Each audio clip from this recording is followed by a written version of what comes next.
Welcome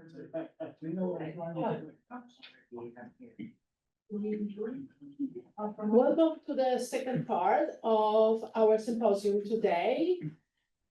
And I want to welcome my colleague and co-conspirator. This symposium would not have been possible without Professor Tim Waters, the Richard S. Melvin Professor at Indiana University Maurer School of Law, where he writes on international criminal law and the formation of new states. He is the editor of the Milosevic Trial and Autopsy and the author of Boxing Pandora, Rethinking Border States and Secession in a Democratic World. I will turn the mic to Professor Waters to lead this panel. Thank you.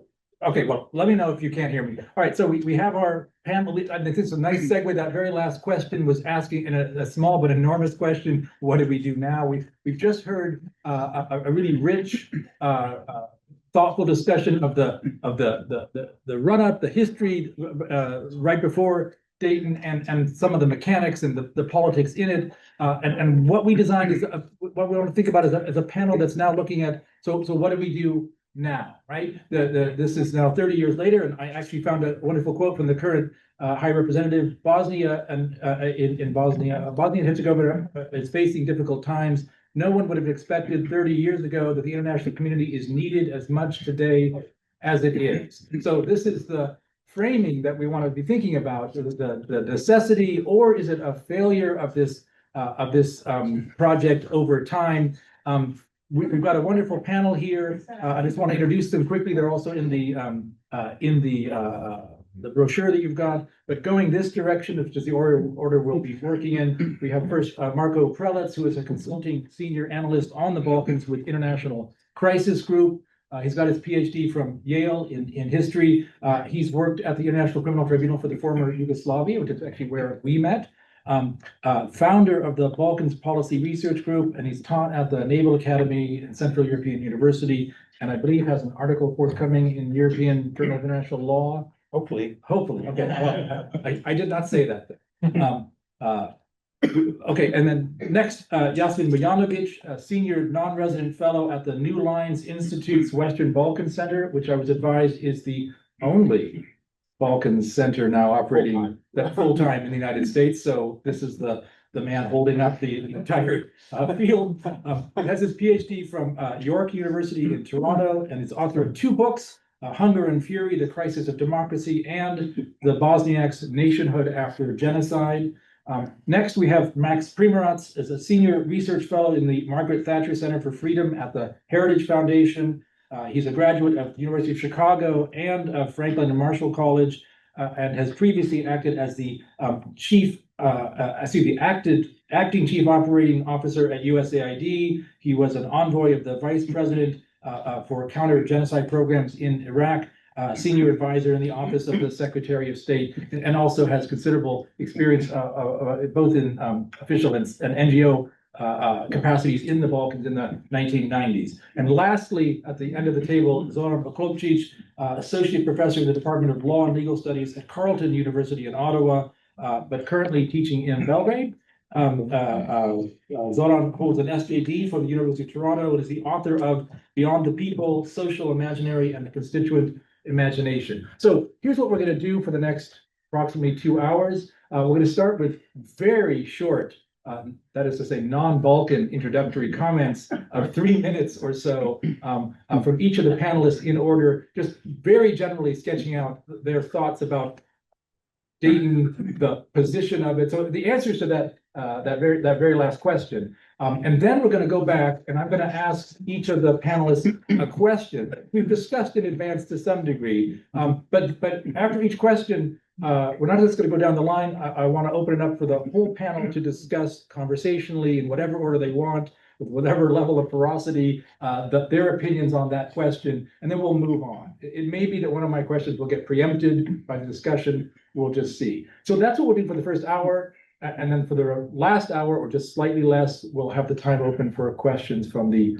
audience. Okay, so with that, I want to start with a question for Mark. And I should say, by the way, last preliminary note, I was really struck in terms of the frame of this, two of our panelists have written really excellent reports, Jasmin and Max, within the last few months during this year, which I think it's safe to say in many respects are diametrically opposed in their recommendations. And yet, I think it's also fair to say that their framing of the underlying problem or diagnosis regarding Dayton as a dysfunctional or failed set of institutions in toto are strikingly similar language. And yet going in very different directions. So I want to have us engage with that. And maybe this is for the first question for Marko.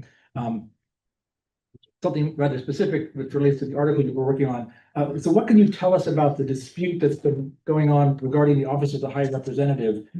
Is the current High Representative legitimately elected or not? And does it matter if he is? And what should become of the OHR? And just to frame this, I noted it's been over 20 years since a really well-known, highly regarded article by Knaus and Martin that referred to Bosnia as the new Raj. So this is an ancient critique now that this is a space without democratic local governance.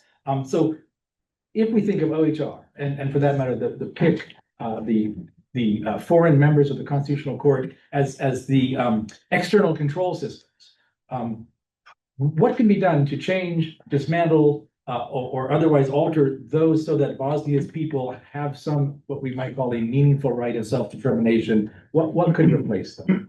Big question. Oh, and I completely violated my own policy. You want to, because I forgot we're going to have our general comments first and then this question. My apologies. I got so excited. So Marko, it's a bait and switch. Tell us what you want to say first. Sure. I was wondering about that. Sorry. So I'll start with my 3 minutes. I wanted to say 3 things.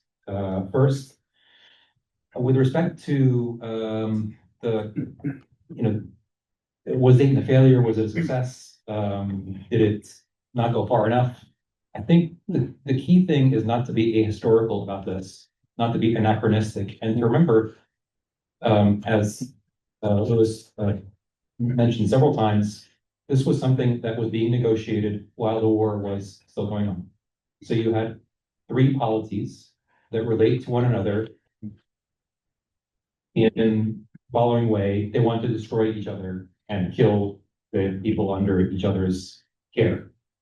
And you are asking them to negotiate a transition to a system in which they go and relate to one another as partners within a single state. When you think of it in those terms, Dayton has done really well because Bosnia today is a state.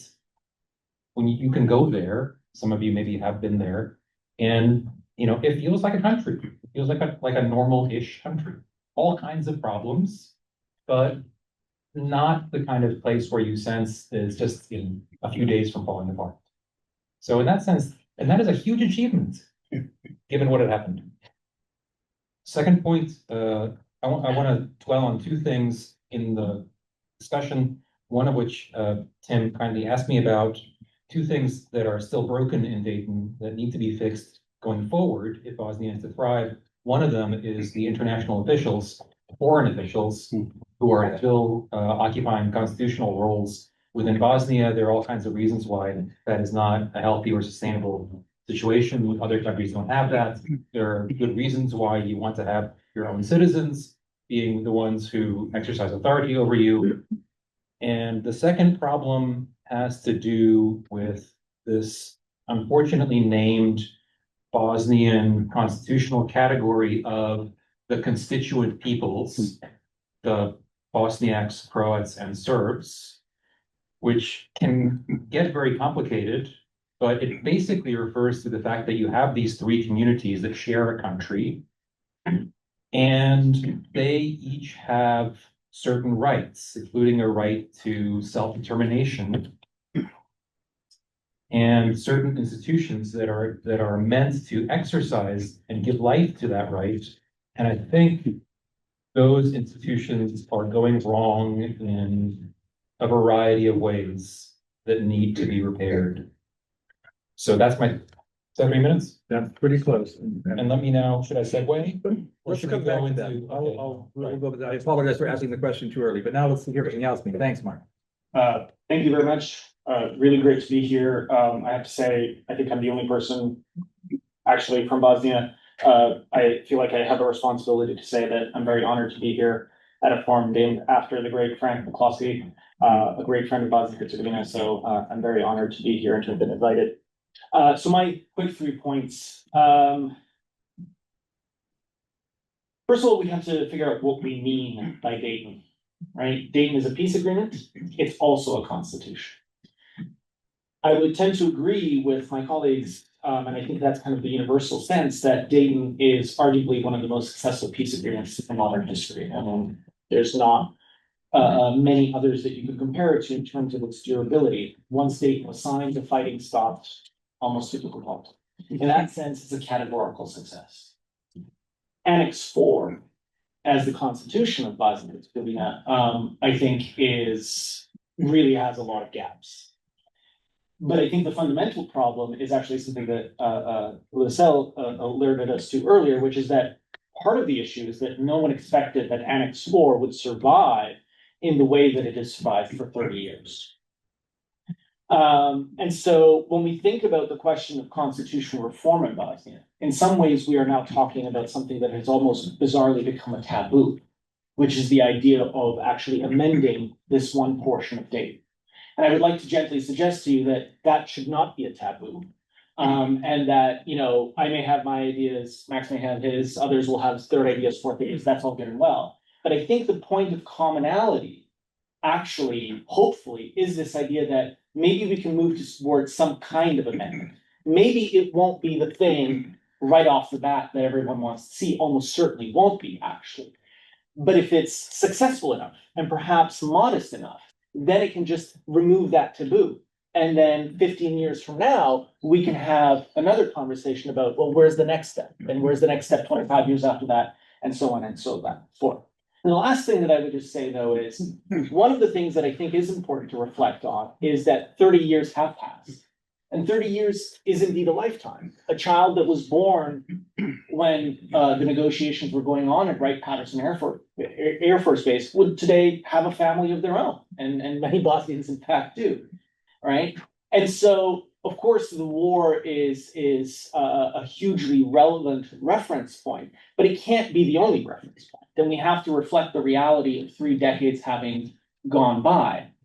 And all of that is to say that my sort of needling point that I would like to insert into the conversation is when we think about the future of constitutional reform in Bosnia, we need to reflect the fact that this is, for better or for worse, a society that is at peace, a society that has gone through democratic changes and democratic governance of one form or another, and that its citizens have a right to expect the same kinds of rights and the same kinds of conditions, more or less, as other European polities and other European peoples.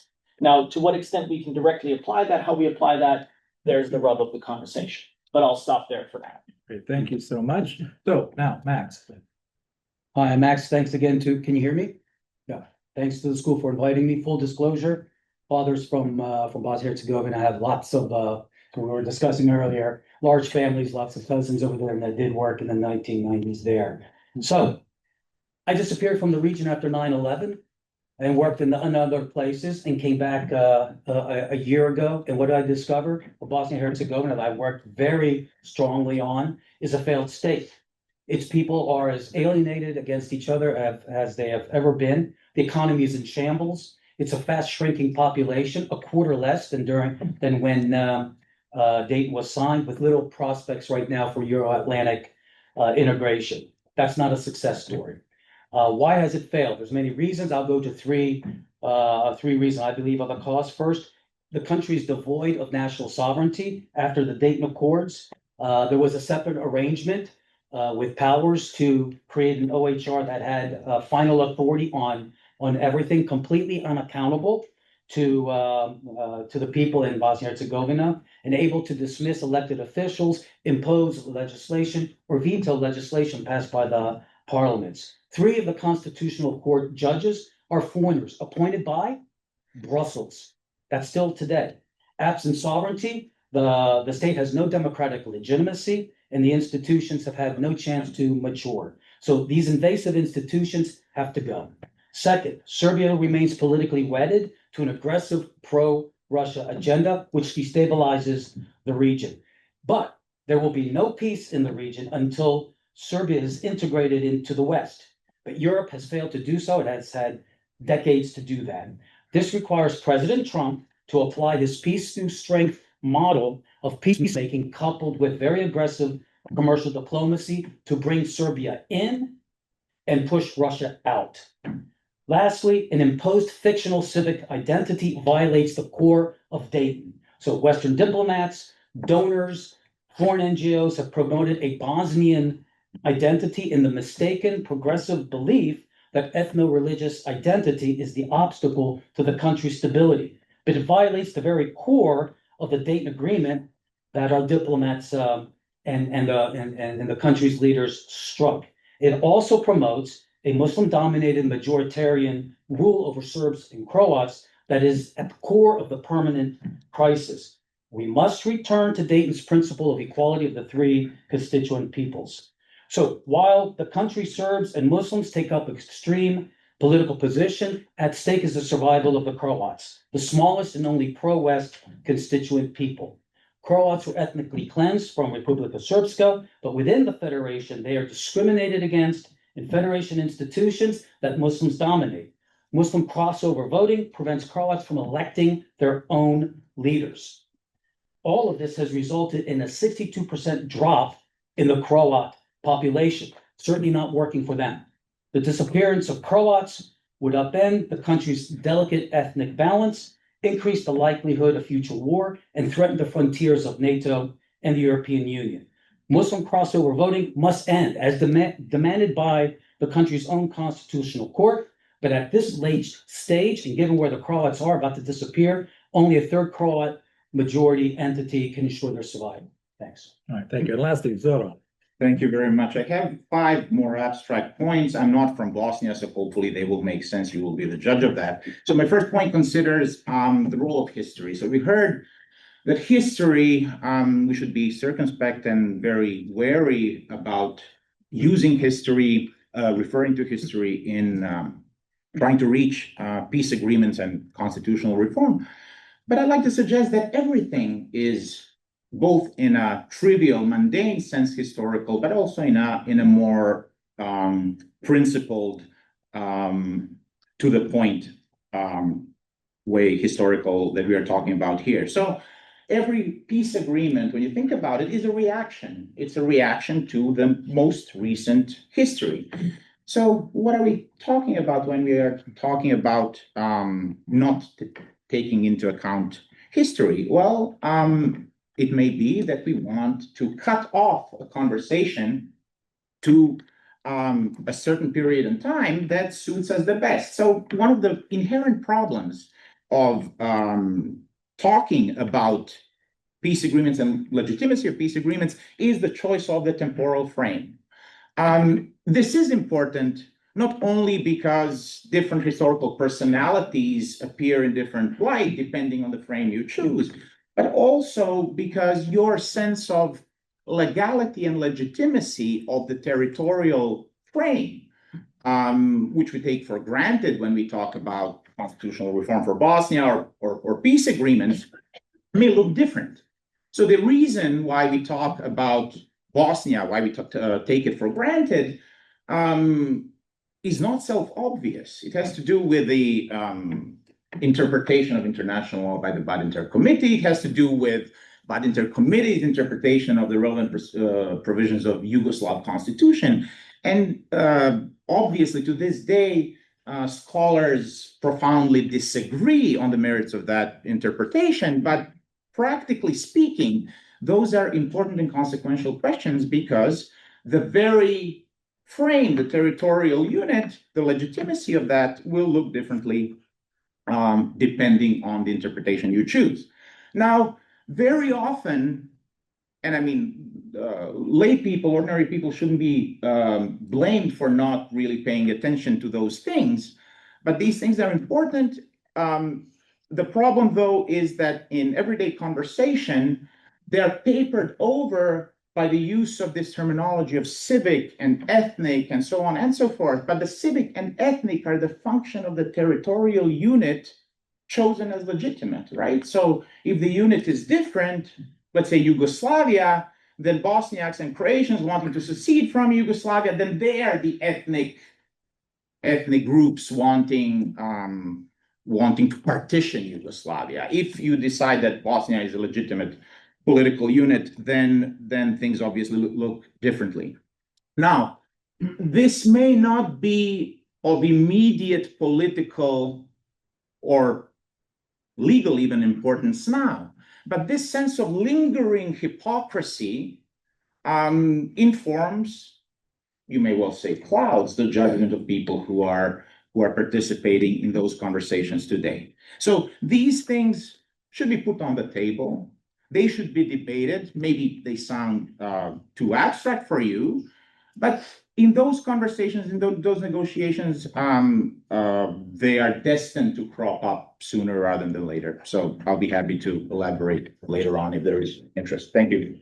I'm very glad I was reminded at the last moment that I had violated my own rule of what we're doing, because these were very rich introductory comments and things. We didn't go straight to the questions, which we will now do. I won't read the whole question again, but just to remind us, what I'm now going to do is have Marko question, and then we'll have the other panelists react, as I suspect they will. The question was regarding the Office of the High Representative, its legitimacy, its status, and as a shall we say, a stand-in for the other foreign external elements of governmental control. Should it be reformed? What would replace it? Marko.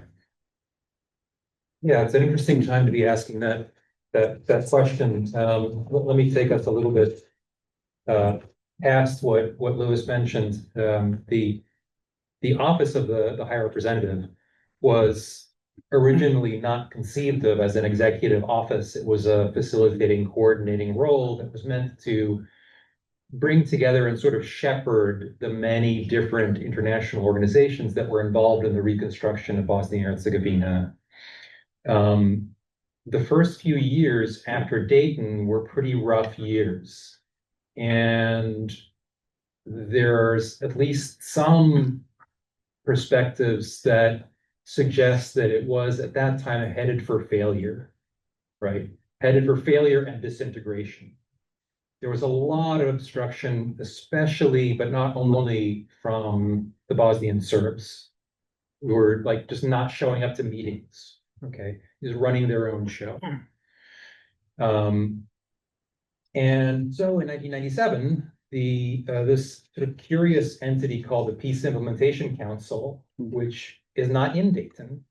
Okay, this was a group of countries that volunteered, countries and international organizations, volunteered to help out implement the peace agreement, fund the Office of the High Representative, decided to endow that official with executive powers, extremely sweeping executive powers, as Max mentioned, covering executive authority, so convening government meetings, dismissing and appointing officials, legislative authority, imposing laws and nullifying laws, and even judicial authority to some extent, overruling national courts. Now that, it's weird that this ad hoc self-identified group did that. That decision was then welcomed and ratified by the United Nations Security Council repeatedly in resolutions passed under Chapter 7 of the UN Charter, which those resolutions are binding on all member states of the United Nations. So it is essentially, hard international law. So from that time on, these high representative powers were, to my view at least, unquestionably, firmly founded on the authority of the UN. There have been, after Carl Bildt, there were 7 more high representatives. And they were all appointed in the same way. And this now gets to the answer to Tim's other question about what is happening right now. They were all nominated by the Peace Implementation Council. And that nomination was then welcomed by the UN Security Council in a resolution or in some other form, but nonetheless welcomed unanimously by the Security Council. After which time the High Representative took office and began to act, up until the current incumbent, who was not welcomed. And in my view, since his powers are so extraordinary, indeed, without precedent around the world, there's no other country which has an arrangement like this. And since they stem from the authority of the Security Council, that link is, I believe, a necessary link. And since he does not have that approval, in my view, he is not the properly appointed High Representative. This has not prevented him from exercising his powers and indeed having those powers respected by Bosnian authorities. That's another question which we could talk about. But I think in keeping with the spirit of this panel, it's about Bosnia going forward. I think going forward, this is clearly a problem that has to be resolved by the Security Council taking action to replace him with an agreeable candidate who, since this is 30 years after Dayton, should be the last High Representative and whose mandate should be to wind the office down. Okay, does other members of the panel, you have reactions, agreement, disagreement, view? I'll jump in on that. I mean, I think Marko's points are broadly well taken. I think the thing that we need to highlight also is there has been actually a formula for the closing of the OHR for a number of years. It's the so-called 5+2 agenda. So the conversation about closing the OHR has been going on well before Mr. Christian Schmidt, who's the first High Representative. I mean, basically from the moment the institution was created, people were talking about closing it. I think we have a problem, a kind of broader political problem, which is that the OHR is an institution and Christian Schmidt is an individual. Christian Schmidt has been a very controversial individual, both in the way that he was appointed, but then also the way that he has conducted himself and intervened in Bosnian politics since then, most controversially in October of 2022, when Mr. Schmidt, 15 minutes after the polls had closed at the Bosnian general elections, decided to use his executive bond powers to change the way in which votes that had already been cast were going to be tabulated. It was a pretty scandalous event at the time, and obviously a lot of folks in BIH were very unhappy about it. He did so largely at the behest of the main Croat nationalist party in Bosnia and Herzegovina, the HDZ BIH, and also at the behest or at the request, shall we say, of the government in Zagreb under Prime Minister Andrej Plenković. So we now have a situation where the institutional, as it often is, has become intertwined with the political. I think, ironically enough, again, I'm sort of constantly trying to find points of common ground. There is actually a fairly large constituency in Bosnia and Herzegovina for the idea of Mr. Schmidt leaving. I think you would find broad support for it, certainly among the ethnic Serb parties. You would find actually broad support for it among the ethnic Bosniak parties. I'm not sure that you would find support for it among the HDZ and their partners in Zagreb. But then also you would have to have a clear sense of where this new High Representative is to come from and what the agenda would be. My fear, and this is the last thing I'll say, is my fear is that coming up with an ad hoc solution to this situation that does not abide by what was previously agreed to by all of the relevant parties, which is the 5+2 agenda, is going to create a worse mess than the one that we have right now. So I even concede the point about Schmidt's perhaps dubious legal mandate, but again, you want to sort of leave a process behind in its stead. Because power rests in an external institution, all the parties within the country, they don't talk to each other. They don't have to because they don't have the power. So each one separately tries to address their grievances by getting the real authority, whether it's the High Representative, the US Embassy, or other powers to advocate on their behalf and get what they want. The bottom line, it doesn't work in terms of what to do next, is to return it back to what its original intent was, is to monitor, to facilitate, to convene. Those are important roles. But without national sovereignty, the country simply doesn't function. The PIC, the Peace Implementation Council, was an informal group. And it is an informal international group that granted these authorities over to the High Representative. It only would take the United States, I think even just the United States, to say we no longer participate in the PIC and recognize its legitimacy. And I think the OHR then just simply goes away. I think that's a process that's undergoing right now. But I'd be surprised if that there is legitimacy of the OHR among the peoples of the country, because they know they don't have the real franchise, that no matter what their elected officials do, it can be simply vetoed by a European diplomat. I don't see anything negative happening. I actually see something very positive. It would force the leaders, the elected leaders of the country, to talk to each other and resolve their problems directly, not try to get outside powers to do it on their behalf. Comment on OHR? I've got a question too. Yeah. Jump in, go ahead. So what I find striking is actually how habituated we've become to these rather blatant violations of ideals and values that are at the bedrock of Western legal civilization. I mean, we've known that the High Representative has been acting anti-democratically for more than 20 years in violation of, democratic ideals and principles of popular sovereignty. So that's kind of common knowledge, and we don't care about that anymore that much.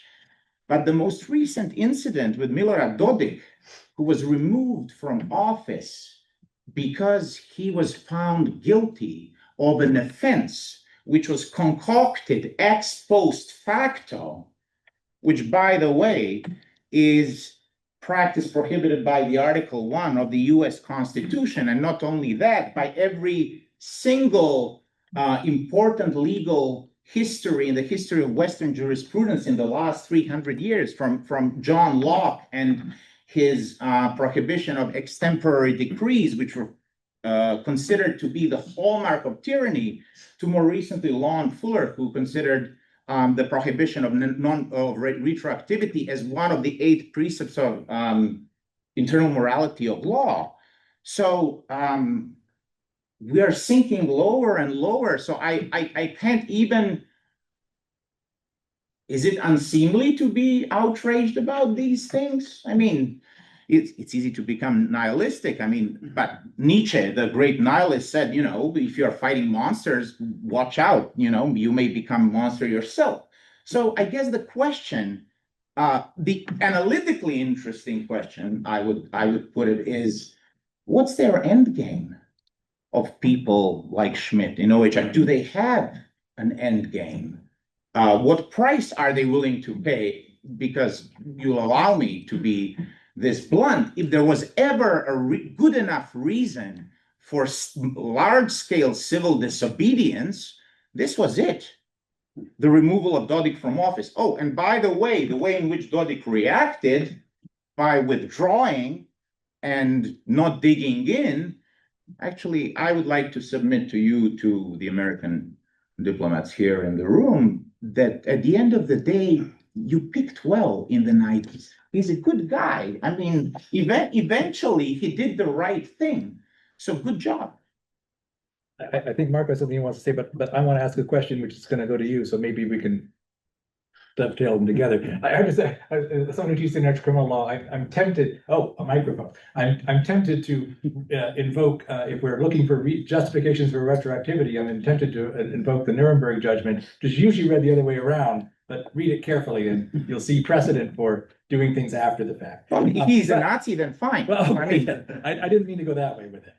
But I do want to ask something. You talked about the lack of legitimacy, but also I think it's, and this goes to what Zoran just said. We could argue that the recent actions of this illegitimate, unapproved high rep have been effective. So the playing out of the recent crisis suggests that his authority, though illegitimate, is efficacious. So what do we make about that? And then the other thing I just want to put on the table, you want to wind this down. How is that going to be possible without agreement? Part of the illegitimacy is the lack of Russian buy-in. So how are we going to get to another one? And if he's winding it down, if that's what we've agreed upon, is that a thing you can do standalone, or does this imply a broader set of reforms? Because I take it if you literally just stopped OHR from operating, the one plausible outcome is precisely the kinds of things that Dodic was moving towards this year, or even the kinds of things that prompted the bond move in the first place, right? The total dysfunction of the central authorities, which is why you needed a Raj to implement them. So what does wind down look like? Is it a standalone thing, or anyway? Yeah. A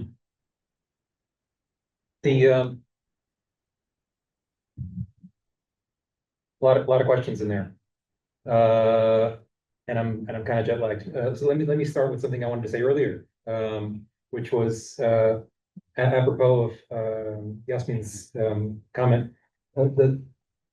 Schmidt is, I wouldn't blame Christian Schmidt, the High Representative. I wouldn't blame him for the timing of his intervention in the election law, because he was strong-armed into doing that by the European Commission, that implored him under no circumstances should you do that before the elections, and you can't very well do it after the elections. That really left doing it on the day of the election. So it wasn't his choice. It was what he was basically told to do. The other factor in that decision, yes, the HTZ of Bosnia was clamoring for this. They wanted actually to go even further. Yes, Zagreb was as well. The one that you didn't mention was the United States, in particular the Biden administration, that also very firmly pushed for that. And it is a curious fact that that was one prong of that administration's strategy. The other prong was what happened with Dodik. So they also prompted or backed Schmidt into amending the criminal code to make defiance of the orders of a high representative a crime, thinking that, expecting Dodik to do that, and then expecting that the state would then remove him. We're seeing that play out now. And it is an interesting datum, I think, that Dodik, while he threatened all kinds of things immediately after this, he has not actually carried through, and seems to be backing away. In some ways, I think that this may be a good outcome. I mean, maybe Bosnia and Herzegovina without Dodik and without a executive high representative would be a better place. I don't know, maybe this is, maybe I'm ignoring the vibe shift, but I'm a little bit uncomfortable, being here as part of the mantle. And in that spirit, I should say, the high representatives have also been a mantle. There's never been a woman. So to answer your question, I think, who would be a good candidate? It would be nice to have, a woman. And I think that there's also never been, and this I think is an inexplicable omission, there's never been a high representative who came from a country with an experience of division. Now, if you're sending someone into a divided society and you want them to mediate between different groups, different communities that have sharply different agendas about where they want their country to go, would you not want to have somebody who was from some place that had that? Maybe someone from Ireland or Northern Ireland, or from Cyprus, or from Switzerland, or from Belgium, someplace with some experience. That would be my recommendation. Ideally, a woman from one of those places. Am I ignoring your question? I kind of am. Yes, skillfully though. And I'm gonna re-ask it to, Okay. I'm gonna re-ask it to Jasmin. So I don't know if you want to react right now, or do you want me to ask? Just rephrase it, because I'm also. Let me ask a question to you, and then you can fold it in. Yeah. So I think it relates. So part of what I was asking was, can we imagine a standalone OHR reform, which winding down would be like an effective non-textual reform of it, let's say. And I'm just wondering, how does that work if we don't do other things? So what I wanted to ask you about was the broader constitutional reform, and I wanted to give it its own focus, which was about another external governance structure, which is ECHR jurisprudence. And I wanted to ask you this because your report, you discussed this at length. I thought really a rich discussion of a number of cases, but the one that most people know is the Sejdic-Finci, the first of these cases that really challenges the idea that the Dayton sectarian governance structure, whether or not it's efficacious, brings peace, functions or not, does it comport with broader European and human rights values? And the court ultimately says no. That this case, in effect, says you can't deny people who aren't one of the three groups access to government office in a sense. So a Jew and a Rome bring this case. Okay, so that's a challenge to the core structure of Dayton, and none of its changes or the line of cases have been implemented, right? So there's a clear set of commands from the court. You've got to do things differently. They haven't been done differently. So what do we make of this?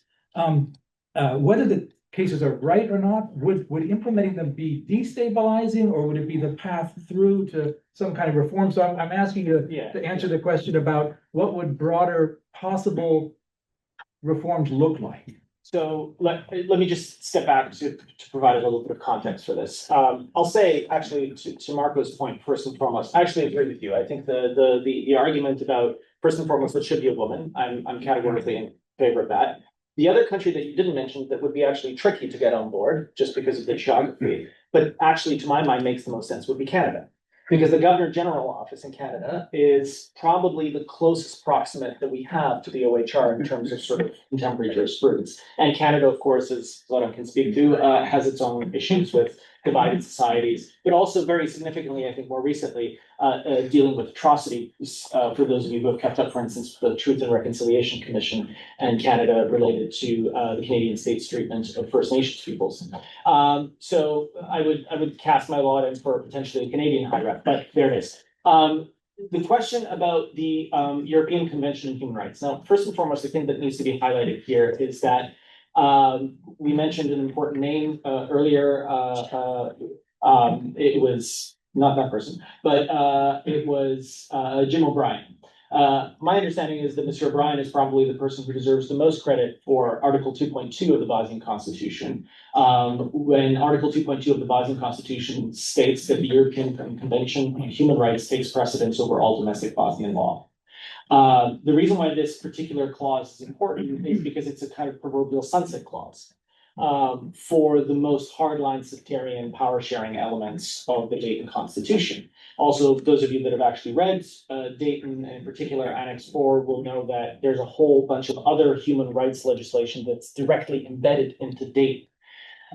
So, you know, when we think about the OHR, we also have to think about what are the other sort of, shall we say, international legal frameworks on which the Bosnian state can lean on, and Bosnian democratic activists can lean on to ensure that, for instance, the departure of the OHR won't just produce an immediate sucking sound and a resumption of conflict, which is obviously the major fear. It also, however, bears stating that the original Sejdić-Finci decision in 2009 itself comes on the back of a series of landmark decisions by the Bosnian Constitutional Court, the most important of which happens in 2000 and relates to the concept of the so-called constituent peoples, which finds that the constituent peoples are co-equal in their rights across the entire territory of BiH, meaning a Croat living in VRS by law should have the same rights as a Croat living in the Federation, a Serb in the Federation, and a Serb in the RS, et cetera, et cetera, et cetera. When you take the sum of all of the decisions that have been made by the Bosnian Constitutional Court and the European Court of Human Rights, including at least one instance in which the court broadly sided with an appeal by the HDZ, which is, as I said, the Chief Croat Nationalist Party. When you take the totality of those rulings, you find courts consistently suggesting that this is a country that has to move towards some kind of broad reform of the constitutional order that will extract ethnicity from the center of Bosnian democracy. It doesn't say remove it. It doesn't say totally throw it by the wayside, but it says it cannot be the exclusive sort of center of Bosnian democracy and Bosnian politics. That, to my mind, actually is a very encouraging signal, because what it allows for is for Bosnia and Herzegovina to move towards the recognition of important shall we say, ethnic concerns from all communities, but include them in the institutional architecture of the state without necessarily or at all linking them to territoriality, which would be one of the huge improvements in a future round of constitutional reform in Bosnia as compared to Dayton. Dayton had to be so concerned with territory because it was a peace agreement. This would not be a peace agreement. This would ideally be a social contract, which is a highfalutin word, or term rather, but it's one that I think is very, very important to keep in mind. And again, I will actually broadly suggest to you, despite I would respectfully disagree with Max's characterization that Bosnia is a failed state. It's not. It's not. It is a weak state. It is a dysfunctional state, but it is a state that has developed a ramshackle parliamentary democracy that has many, many flaws, that does not, unfortunately, provide equal rights to all of its citizens. But that does not mean that we can't move in that direction. And the other part that's important to highlight, and I'll end on this, is again, we sort of talk about the OHR, we talk about the ECHR, but the other sort of key institutions that Bosnia is already legally intertwined with are the EU and NATO. Bosnia by law has said, Bosnia has said that its official foreign policy is that it wants to become a NATO member state, a law that all of the relevant actors bought into. Numerous other laws in Bosnia say that vis-a-vis the EU. There is no way, to put it mildly, there is simply no way for Bosnia to enact those aspirations, whether they are today or they are 30 years from now, without doing what I've already said, which is ejecting ethnicity from the center of Bosnian governments, because the EU acquis will not allow it. So we can say on the flip side, Bosnia is not going to join the EU or NATO. That is definitely something we could say. But then again, that requires that both Bosnian officials and whatever remains of the international community says, well, what's plan B? And not just for Bosnia, but for the entire region. So I'll stop there. But I think I want Max to go first, and I just want to anticipate, it is possible you're going to preempt the question I'm going to ask you later. Feel free to do that. We'll ask something else. Okay. I think it's very dangerous to say that we must have OHR because without it, it doesn't function. Because it's actually an argument for breaking it apart. And that is somewhere where we should not go. So I think we got to be very careful. You used the term efficacious. The country had 3.5 million at the signing of Dayton. It's now 2.5 million. I'm sorry, that's a failed state. Also at the same time, using the term sectarian, I think we got to be very careful using terms, oh, it's sectarian, oh, it's nationalist, oh, it's ethnic, and immediately discuss it because you're taking away a potential solution that has been already done in other countries in Europe. That kind of power sharing, a symmetric model of in federal structure in multinational states like Belgium and Switzerland works. And so there are models, existing models in Europe on how to do this. We don't call those two states nationalist, sectarian, ethnic based. We gotta be careful with the language. And in terms of one man, one vote, with the Muslims having well over 50% of the population, Croats and Serbs like, no, this is not what we signed up for at Dayton. And in very underdeveloped societies, one man, one vote, the 50% plus one can often lead to 100% domination, and that's going to be another war. So the civic model simply doesn't work in a place like Bosnia and Herzegovina as it doesn't work in Switzerland or Belgium. So I happen to agree with Max. But before that, I'd like to comment on this question of who should be the next high representative. So we heard that that should be a woman. So it makes me wonder whether that woman, I mean, it depends, right? What kind of woman? Should it be like Margaret Thatcher, Giorgia Meloni, Kaja Kallas maybe. She's a very shrewd and experienced diplomat, so maybe somebody like that. More importantly than that, given the binary structure of Bosnia-Herzegovina divided between Federation and Republika Srpska, should this woman be non-binary? Maybe that's wouldn't be in the spirit of the Bosnian constitution. So joking aside, I mean, I do feel compelled to be facetious about these things because tokenism has costed us dearly in not only in the former Yugoslavia.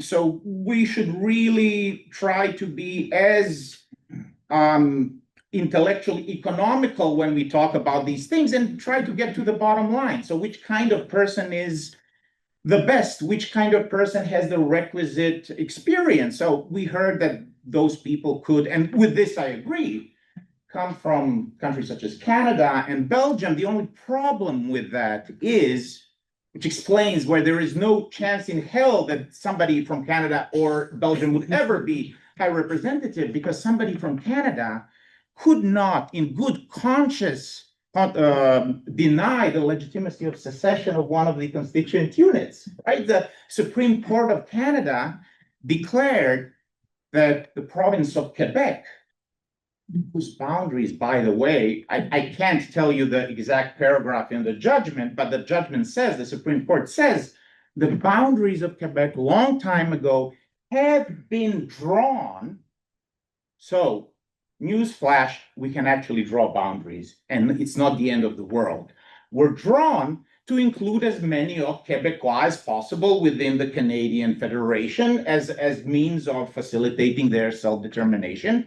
And you know what? The judgment was passed in 1998, and the hell didn't break loose. So here we are. And by the way, in comparative constitutional law, when scholars debate secession reference, it's hailed as one of the great contributions to modern liberal constitutionalism. Now, so much from a legal point of view about the legitimacy of ethnic solutions, which under different names we find in Canada, we find in Belgium, we find in Switzerland.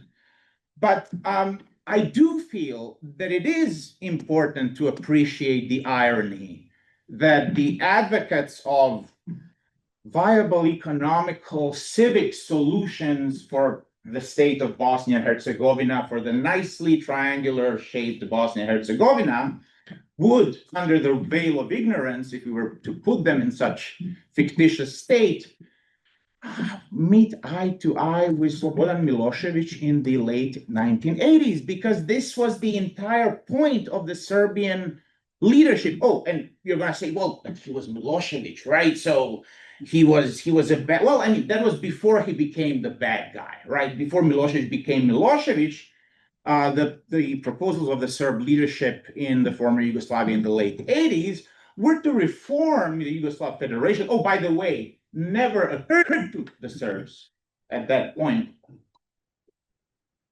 to propose something as scandalous as creating a unitary Yugoslavia. So it was always about a federation. So at that time, both Croatians and Bosniaks were quick to denounce this as the case of greater Serbian hegemonism. Well, why? How? Well, we know what you mean. We know who you are and how you are. And I mean, you can't blame Serbs and Croatians now today from having similar apprehensions. So if anything, Bosnian leadership and intellectuals should kind of, should know how it feels. Now, one general comment about constitution making. Again, in literature, we talk about it using the trope, the metaphor of engineering, right? Comparative constitutional engineering. So constitution makers are engineers. But when we talk about Bosnia, it's more like witchcraft, right? There are certain things and certain taboos and certain fetishes and certain kind of magical thinking and certain things that we absolutely must not do, such as, for example, create new internal boundaries, because we say that that would be ethnic and civic, they always come in a pair, right?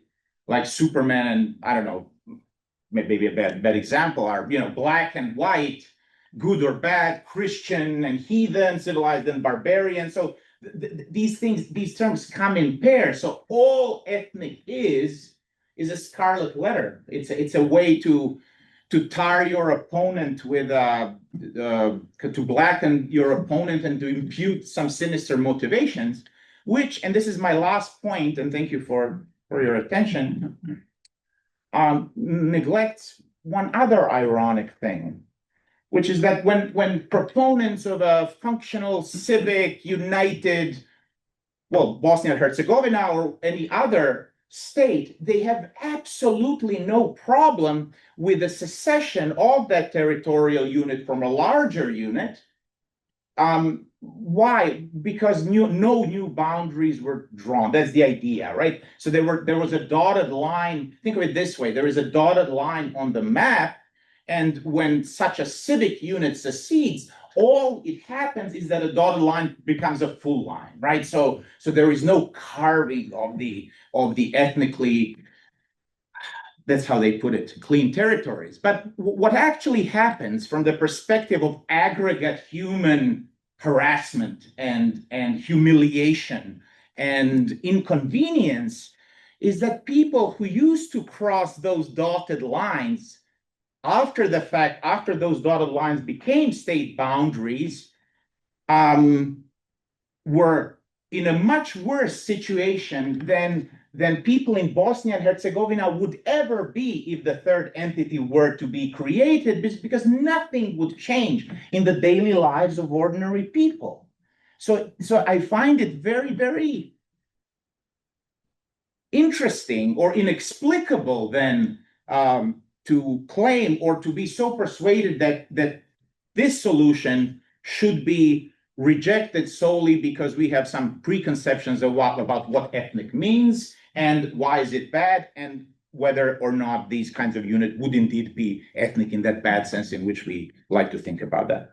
Jasmin, I know you want to jump in, but before you do, I want to ask if it's okay if I can ask Max about territory first. If your thing is before that, No. well, you can tie it to that. It'll build on his Yeah, answer. good. That's what I was guessing. So we didn't quite preempt the question, so I'm going to go ahead and ask it because we got very close to it, and just now Zoran mentioned it again. But I wanted to ask you about something that was in your report and you mentioned in your comments, which is, in a sense, the polar opposite of the deterritorialization, which is the territorialization of whatever these categories are, and that's the idea of the third entity that you mentioned in your report. So what's the case for that? Why is the third entity a solution? If you want to talk about RS secession as well, but maybe given time, let's just focus on the third entity. Is there an alternative? What do you think about Jasmin's argument that these reforms could be done through like electoral law, constitutional reform? Why is a territory the essential element to the reform that we need? Because it aligns more naturally with the principles of Dayton, which is the equality of the three constituent peoples. That's the basis of the existence of the state. And we're seeing the way it is now is literally destroying the Croat community. They fought for, died for, and played a big role in liberating the country from Serbian aggression. And now they find themselves having to lead a 62% drop in population, being discriminated against, and they can't even elect their own leaders. I mean, that's ridiculous. In any norm, that is absolutely ridiculous. Now, does that require territorial changes of some sort? None whatsoever. Because for the past 30 years, we've had, in effect, administrative divisions between Croats and Muslims inside the Federation, as delineated by all the public utilities, the post office, the telecom, the energy company. It's already divided by the public utilities. So everybody knows, you know, which part is a Croat part, everybody knows which part is the Bosniak part. You have support for it among both Croats, Serbs. Some I provide the citation in the report. 37% of Muslims support it. I think with the creation of it, it would meet the concerns of the Serbs about whether or not the entity structures are still valid. I think a lot of the opposition, 30 years later, there's still talk of secession. I don't think that's really going to happen, but I think that's the leverage they try to use to stop impinging and trying to reduce the autonomy of the entity. And I think that's where the civic model violates that principle and is the cause of all of this instability. A third Croat entity would signal to the Serbs that question is over, you're solid, and it would provide a strong stability to the new state. Okay, Jasmin, I think you want to go first here for sure, yeah? So a couple things. First and foremost, there was a third entity during the 1990s. It was called the Dayton Bosnia. Most of its leaders were subsequently convicted of war crimes and crimes against humanity by the ICTY. At the signing of the Washington Agreement, which is the agreement that preceded the Dayton Agreement, the then leadership of the HDZ, with their supporters in Zagreb, agreed that the Herceg Bosna would be dissolved and it would be folded into the federation. And part of the reason why they did that was because once they crunched the numbers, and they did indeed crunch the numbers, was that they realized that they were getting a better deal. The HDZ is a party that has yet to break 9% of the popular vote in Bosnian national elections. On the basis of that 9%, they control fully half the federation entity government. They control about 40% of the ministerial seats in the state level government. There has never been a single federation government without the HDZ. There has only once been an attempt at the creation of a government without the HDZ at the state level, and it resulted in complete chaos, and that government was very short-lived and very unpopular. Now, it is the case that presently, the Croat member of the Bosnian state presidency, Mr. Oklopcic, is not a member of the HDZ. And it is also the case that Mr. Oklopcic, who is a Croat, has received a lot of votes from the Bosniak. In most parliamentary democracies, we consider what Max has referred to as cross-voting. We consider that voting, right? So this is somebody who appealed to a larger share of the electorate and won the election. Next year, there will be another general election. The odds are very, very strongly in favor of the fact that the HDZ will win that election, that they will once again control the Croat seat in the Bosnian state presidency. The idea that we want to create a third entity is not a taboo topic. It is something that the HDZ has floated for the better part of 2 decades. The question is, okay, what are you willing to give up in exchange? And that's the question that HDZ officials and their friends in Zagreb never seem to have an answer for. What are you willing to give up in exchange? Because presumably the negotiations have to happen within the existing parliamentary structures. This could be done. The Bosnian constitution does have an amending formula. It's actually surprisingly simple, right? You need 2/3 support. And if some people happen to not show up, it's even less. So I'm just saying, COVID is still going around. So if we really wanted to move towards this, we could do it. The question is, what is the HDZ willing to give up? Now, I'll actually tell them what they could give up that would get a buy-in, a much bigger buy-in from the Bosniak community writ large, including most of its political representatives. First and foremost, is that you need to acknowledge what happened during the 1990s, right? I think Croatia has done an excellent job in terms of its post-war governance, in terms of its post-war integration into the EU and NATO. It's a model Western Balkan state in that regard. We still have, unfortunately, a major problem in terms of widespread historical revisionism among Croat leaders in Bosnia and Herzegovina in particular. So the first step would be to have a real kind of Truth and Reconciliation Commission again to talk about the Canadian example and say, okay, we're willing to acknowledge what Croat nationalist forces did in Bosnia and Herzegovina during the war, and also will obviously acknowledge what the Army of the Republic of Bosnia and Herzegovina did to Croat civilians in that same context. Great, so we'll put that up. It's a trust building effort. Okay. The second is something else that Max alluded to is that we have had a problem over the last 25, 30 years with attempted secession by the RS. There is no constituency. There is zero constituency for the idea of a third entity that is going to have the same kinds of powers as the entities do right now. It would be illogical. It would be illogical for everyone involved. It would be illogical for the international community. It would be illogical for the Bosniak community. I mean, realistically, it would also be illogical for the Serb community. It's a non-starter. So if you want to have that conversation, then you actually do need to go back to one of the things that I mentioned earlier. Let's talk about building up institutions in which genuine democratic discourse and governance can take place, okay? But is going to some extent, deterritorialize this conversation. So you can have a third entity, but it can't look like the entities do right now, because the entities right now are too powerful, and it's produced chaos. I guarantee you, if there was an earnest argument made in that vein, you would have a high degree of buy-in, even from the majority of the populace, which is to say the Bosniak community. And this is not speculative.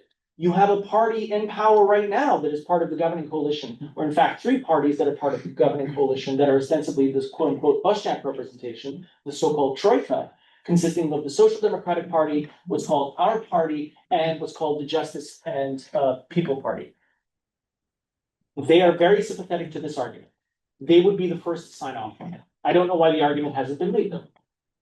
Right, let's hear from Zoran. I think. Or actually, you go first. Yeah. Please. Yeah, I'm not sure to understand what are they willing to give in exchange for asserting their equality under the Constitution. Like they have to negotiate in order to get what already exists for them in the Dayton framework. I don't understand that. That 9% that you talk about is almost 1% of the total population of the Croats in Bosnia and Herzegovina. So they're actually democratically representative of the will of the Croatian people. As regards to Mr. Komšić, he's never visited Croat majority areas, and he is the Croat representative. He's never visited them because he's not their representative. He is a usurper. We basically have a Muslim domination of the Croat population. The crossover voting, Muslims outpopulate the Croats 3-1. So this means permanent second-class citizenship. That's not equality. And actually, the Constitutional Court of B has ruled that the current voting rights allowing this to happen do not conform with the Constitution. I've asked the Parliament to adopt amendments, but the Bosniaks, of course, Bosniak Muslims have the majority, and they refuse to do so. So what I'm hearing the Bosniak perspective is we want to keep the way things are and expand it, even though it's not working and about to throw the country apart. That is not helpful. Okay, I think let's hear from Zoran and then Marko, and I'm attentive that we do want to ask one more question, but we want to get the audience. So let's keep these responses short, and I'm gonna have a very short question to you. I'm actually surprised. So I was getting ready to vehemently disagree with Jasmin, but I actually think that we are getting somewhere. So my question then, so I mean, it's getting interesting to be continued. Before I ask a couple of clarificatory, hopefully, questions to the panel and to Jasmin in particular, I just want to say that this idea of Croatians being how many? 9%? What are they? 11, 12? The official claim is 12. Again, in a broader historical frame, with which both Croatians and Bosniaks actually agree on, that in former Yugoslavia, it was perfectly okay that a Slovenian or a Montenegrin, which I mean, what was their share in the population? 5%, 7%, are the presidents of the state presidency, the prime ministers, etc., etc. So that was in the historical imaginary of those nations and Bosniaks to that day. Of course they were, right? So there is no question about the legitimacy of that. Well, unless we get to a territorial frame within which my nation happens to enjoy absolute majority, and then all of a sudden that becomes a problem. So again, I would be very wary of these words that hold us captive, that skew our thinking, and that make us apprehensive of logical, straightforward, and commonsensical solutions, such as creating the third entity, which, please appreciate yet another irony, would be the vehicle of a civicization, if you want to use that term, of the entire Bosnia, because in that case, one day, a Bosniak could become the member of the state presidency from Herceg Bosna, or a Serb from the Bosniak Republic, right? So these ethnic guarantees or qualifications that were instituted at the state level precisely because Croatians don't have their entity would be removed. So your goal of achieving the civic environment, civic atmosphere would probably be more effortlessly achieved in that way, which kind of shows you that this whole labeling of civic and ethnic is contingent on your position. And again, please perform in my mind, consider a mental experiment of whether the majority now in Bosnia would agree to change the name of Bosnia to Yugoslavia, to Little Yugoslavia, for example, if we are so civic, if it doesn't matter our ethnic affiliation. Of course it matters. So Bosnian Muslims changed the name of their nation to Bosniaks to closely align with Bosnia. So anyway, these are some of the things that I think can rightly be said to those who critique those possible alternative solutions as ethnic. Okay. But I was really heartened to hear that third entity is on the table. So what I want to hear from Jasmin, if he has given it some thought, how would the borders look like? So would your solution potentially include the Croatian enclaves within central Bosnia?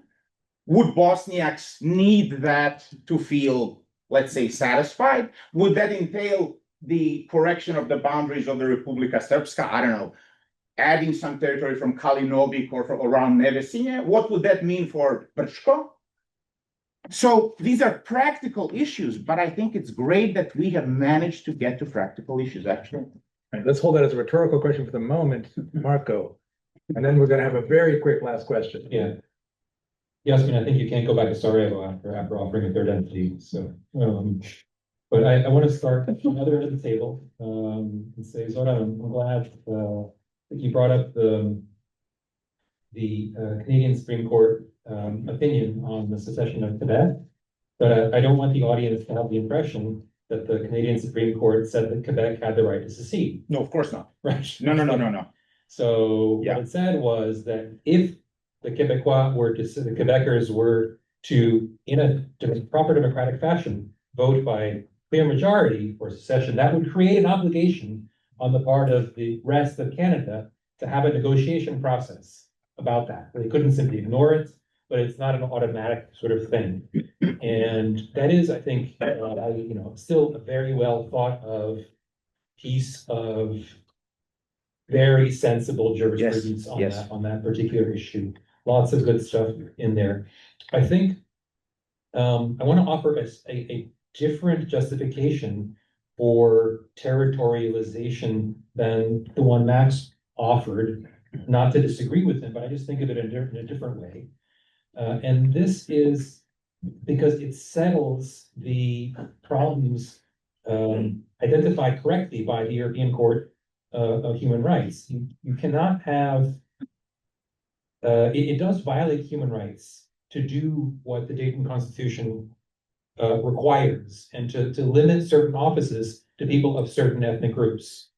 That is an impermissibly exclusive constitutional provision, but it is not adopted for an impermissible reason. It's adopted for a good reason, that this is a plural society. So they wanted some mechanism, they simply chose the wrong one, for empowering the different communities within Bosnia. Territorialization, I think, is a better way of doing that. If you had 3 units, which each elected one representative, which then comprised the collective executive, that avoids all of those problems that the European Court identified. And it may seem fanciful, and it may in fact be fanciful to imagine that a person who's a local minority in one of those units would be elected. But, nations have a long history.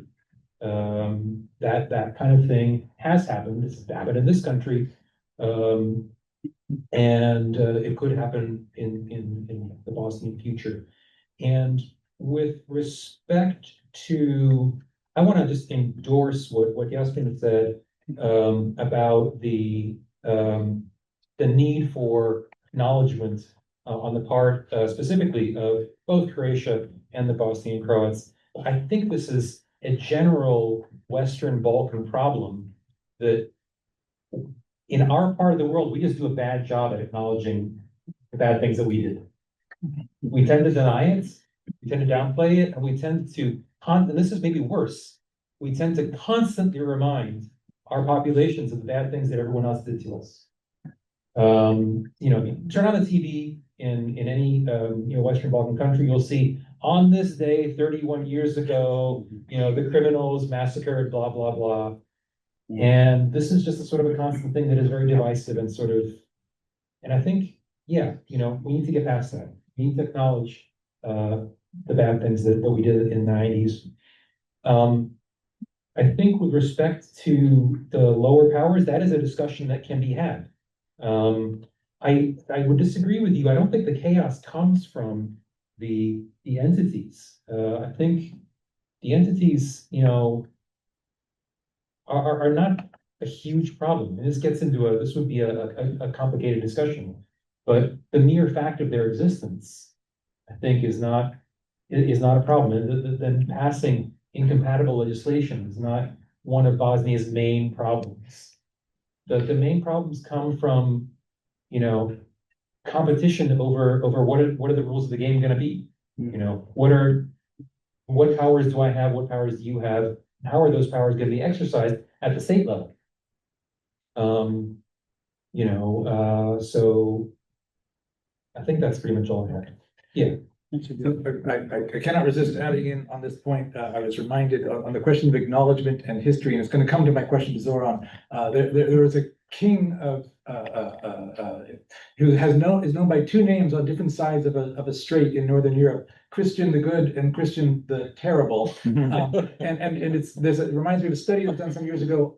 With the exception of Germany, every country in Europe, if you look at the school history books, describes their own historical wars as defensive and justified. And so this goes with the thing I want to ask Zoran, because I do think acknowledgement and difference is important, but it's also tied up with units and territories and societies, because it matters whether you think Christian is good or terrible, whether if you're in the same country or not. It matters differently if you're on other sides of a border. And so part of the debate about what's possible is about the units. Are we in one or not? I think the fundamental crisis of Dayton for me is the attempt to create a single state with 3 units that then, as you say, their representation might violate human rights, but it's also seen by them as somehow existentially important. So I want to turn this a gigantic question with a very brief response to Zoran. We were going to ask about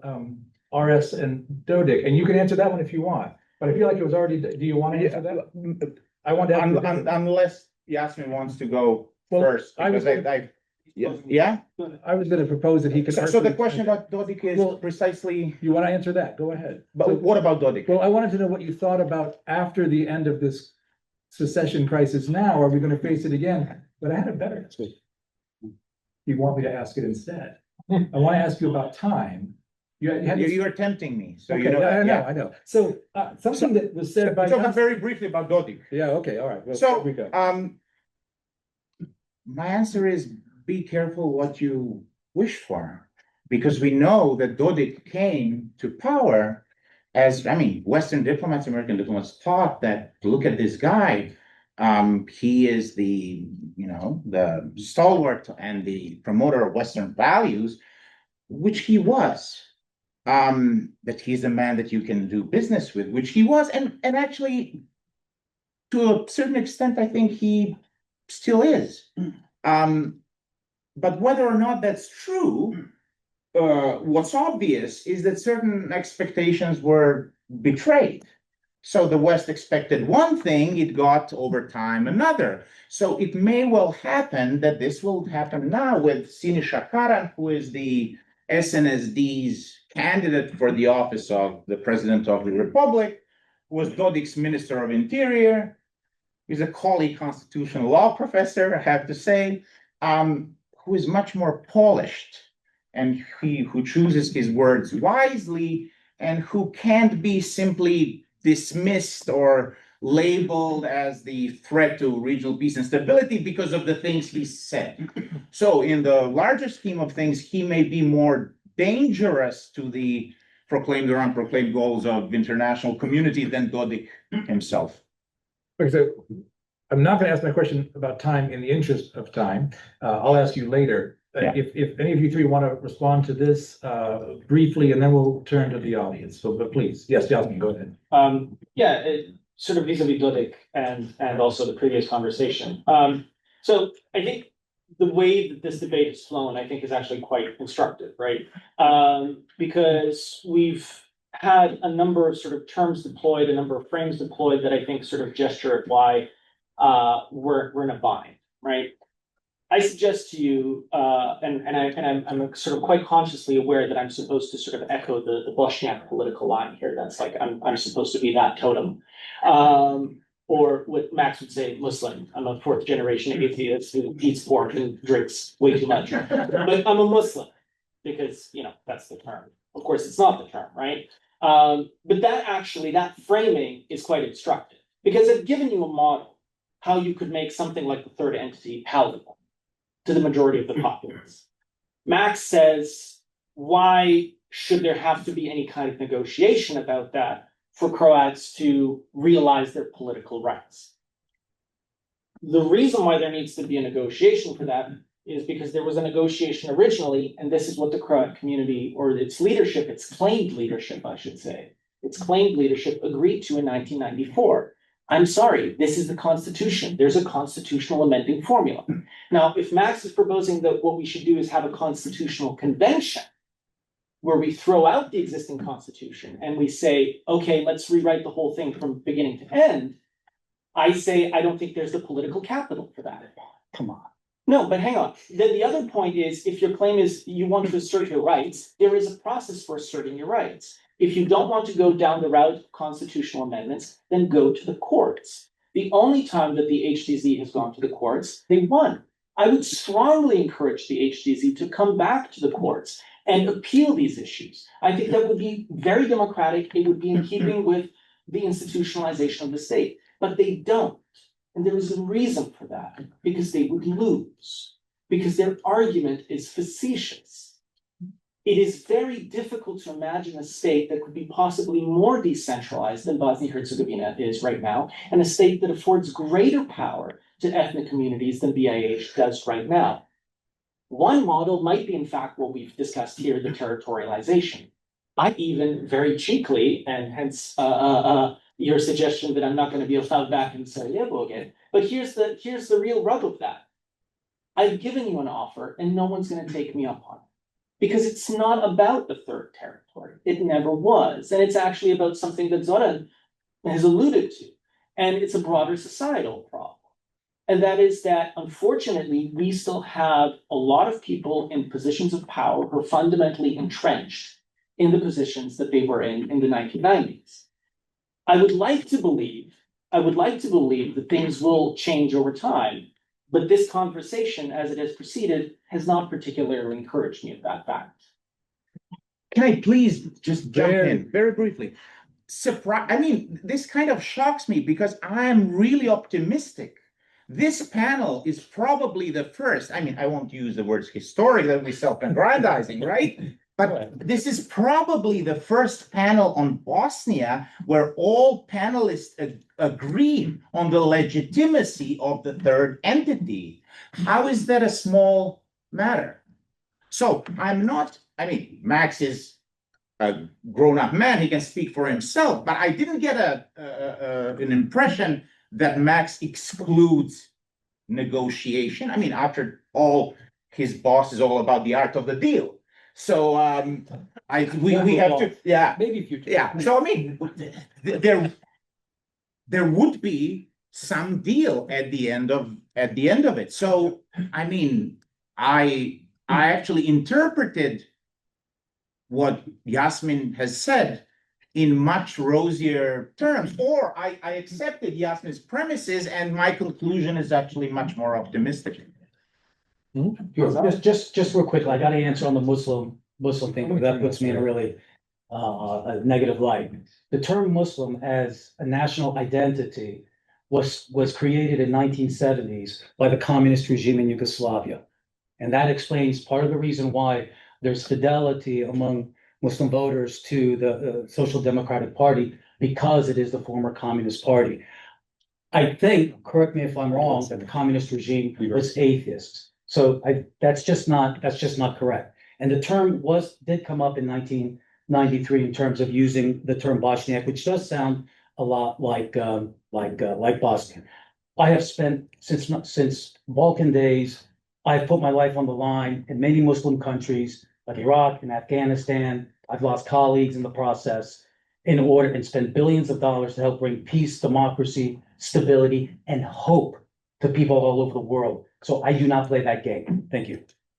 Marko, briefly, and then we're gonna have our questions. Yeah, just very briefly, Jasmin, I would actually take the offer of, I would advise Croats to take the offer of an entity that had lower powers than RS has now.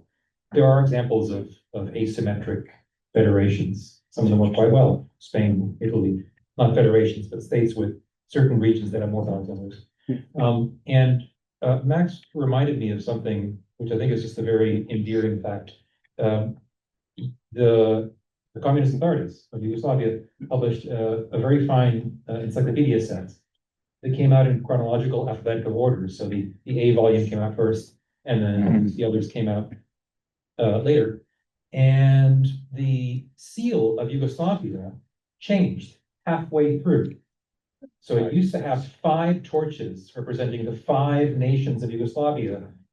Bosnian Muslims not one of them. And halfway through, there was a 6th torch, right?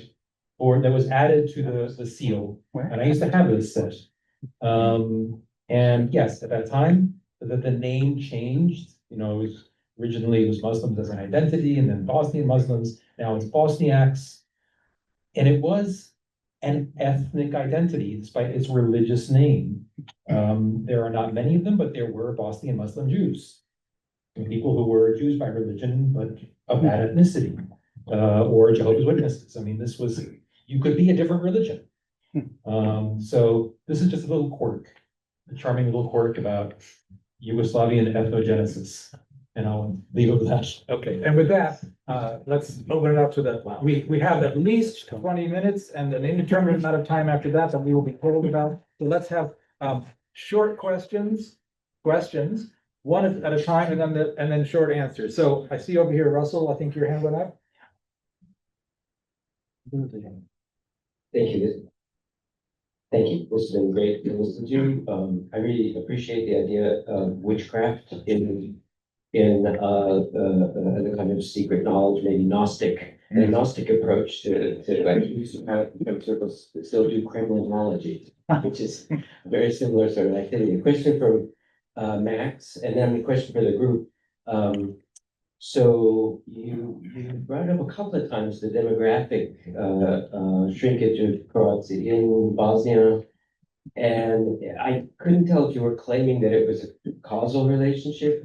It sounded like you were, but the Croatian population has been going down in Croatia, with the prompting large numbers of people to come in to work, including from Bosnia and Albania, Bangladesh, the Philippines. So maybe that's just a Croatian thing, as opposed to something else. So that's the question for you. And then for everybody, I heard from Jasmin, you brought up external entities. You brought up EU and NATO as potential, I don't know, levers or prompts or something that might encourage the groups on the ground to work together more. How likely is that? And are there any others besides those two? I'm thinking of like environmental concerns or broad cultural initiatives, those sorts of things. Okay, let's take quickly answers to these. You're correct about Croatia. They're really struggling. But actually in Herzegovina, people are still having large families, not like they used to, the 10, 12 that my father had, but they're still having a positive demographic growth. So given that there is a positive demographic vote, the 62% is even worse than some of the other places. Overall, 25% in the last since Dayton, 3.5 to 2.5%. It's about 25%. And then the Croats are so much lower. Now, granted, they have the option of going elsewhere. It's probably easier for them than it is the other peoples because they can get the Croatian citizenship. But the fact that they can't vote for their leaders, that they're discriminated against in all state institutions and companies, it's certainly, it is a driver for them to leave out. Just very quickly, ethnic Croats are actually overrepresented in all Bosnian state institutions. The broader point about the EU and NATO. I mean, I'll be very honest with you. I'm not a Eurosceptic. I'm very pro-EU in theory. In practice, I don't think any of the remaining countries are getting in what I would consider a biologically relevant timeframe. Montenegro, maybe. That's the only maybe. And that's a strong maybe. We'll see how far Serbia's sort of retake over of its institution goes and to what extent that's going to influence the EU process. My point specifically about the EU and NATO was more about the idea that one of the concrete dangers and fears always about the OHR has been that if it goes away without sort of leaving some kind of functional infrastructure, institutional infrastructure in place, then you're in real trouble. My argument was that it would be optimal as an interim step, or at least as part of this broader process, since we're talking about grand bargains and grand deals, we make sure that the IH as a state has some kind of attachment to some of these other major organizations that can sort of assist in its external security needs. Whether that is full-on NATO membership, probably unlikely given its current institutional structure, but there are interims between full membership and no membership whatsoever. I mean, Bosnia-Herzegovina theoretically is a member of the membership action plan. It's the next step over to membership, right? But to be honest with you, I fear that there isn't the political will or the political capital, either in the international community or locally, to have this kind of foresight. And I think we're just moving towards erosion collectively. And I don't think this is just a Bosnian problem. I think this is a Western Balkan problem. I think it's a European problem. I think it's an international problem. We're moving towards erosion, and eventually things are going to start buckling. And when they start buckling, I think the Balkans generally get the worst end of that deal. I'd like to encourage, everyone is welcome to ask questions. I'd like to encourage students here to ask questions as well. And while the microphone's going, Angela's, who I know wants to ask something, a lifelong student. Let me make, if I could make a comment and a question, but at the end. Oh, okay. Well, while we're doing another question, I just want Students go first. to add a point here about demography. I think it's a nice example of the split and sort of brings Zoran's point in. I can see, have sympathy with either Max's or Jasmin's understanding of demography, depending on what we think about this unit. If these are just people in a single unit, demography, that's voting, and it's just the consequence of change over time. But it has to be in the same unit. If this were a different state or one of these dotted lines, then we would be fine with the asymmetry of small and large units. So there's not an a priori answer about whether declining demography means something about voting. If you think the Croat nation is a meaningful unit as such, its decline might be a concern that would drive you to asymmetry or not. So we have to know the unit before we can know what we think about the demography, I think. All right, who's got a question out here? Student or otherwise? Yes. Hello, I studying a lot. My family's from northern Croatia, out of Ses, and a lot of my cousins that were younger have deeply nationalistic predisposition, especially as like the youth movement in Croatia, from what I have seen. How is it? What is the youth sentiment within Bosnia? Whether it be any of them disease towards an idea of like how is that viewed, the idea of third entity, or like how is the current rule in Bosnia by the youth today?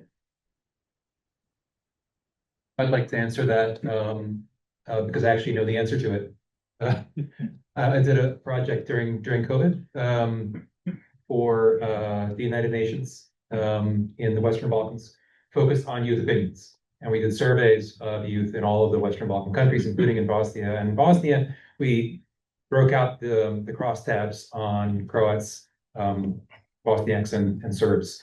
And the thing that was really surprising, the three communities were very similar in their answers to wide range of political and apolitical questions about their expectations, hopes and dreams, etc.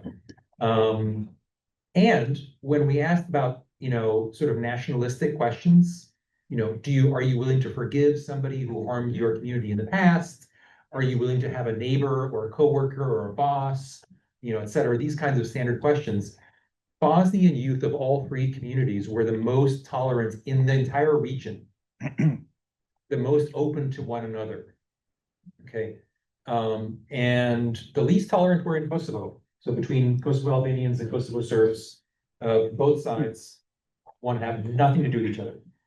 So that is some basis for hope, right? I don't want to be too Pollyanna-ish about it. But I think, yeah, there's some of that. We didn't get into the third entity. I don't know. I mean, it's been kind of a toxic concept, a kind of taboo theme for a long time. Maybe that's breaking down slowly. I do want to say, not specific to youth. I had a conversation with a senior Bosnian politician from the Party of Democratic Action, sort of the moderate to conservative, slightly Islamist party of Alija Izetbegović.